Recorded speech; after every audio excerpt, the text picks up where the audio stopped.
پہلے یہ کہ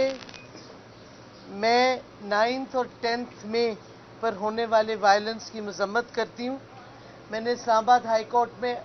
اس کے حوالے سے انڈرٹیکنگ بھی دی ہے اور کیا کہتے جمع بھی کروا دی ہے، اور نہ صرف 9 اور 10 مئی اور خصوصاً اس کی تو بات کر رہی ہوں، لیکن ہر قسم کا وائلنس ہمیشہ سے کنڈیم کیا ہے، خاص طور پہ جو اسٹیٹ ریاستی سمبلز ہوتے ہیں، جیسے جی ایچ کیو ہے، جیسے سپریم کورٹ ہے، جیسے پارلیمان ہے، ایسے اسٹیٹ سمبلز پہ وائلنس کرنا بہت زیادہ مذمت اس پہ کرنی چاہیے سب کو، اور میں کرتی ہوں۔ دوسری بات جو میں نے کہنی ہے کہ 12 دن ریسٹ رہائی کے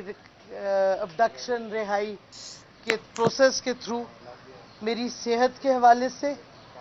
اور جو آزمائش میری بچی نے، ایمان نے خاص طور پہ میری وجہ سے اس پہ گزرنا پڑا،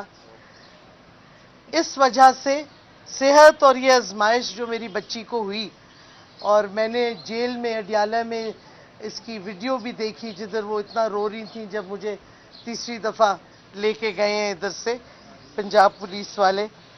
میں نے یہ فیصلہ کیا ہے کہ میں ایکٹیو پالیٹکس چھوڑ رہی ہوں، اور یہ بھی میں کہنا چاہتی ہوں کہ آج سے میں پی ٹی آئی یا کسی بھی سیاسی جماعت کا حصہ نہیں ہوں گی، کیونکہ میں نے سب سے پہلے اپنی فیملی، بالخصوص اپنی ماں اور اپنے بچوں کا، کیونکہ آپ کو بھی پتہ ہوگا کہ میرے ہسبینڈ کی 5 مہینے ہوئے ہیں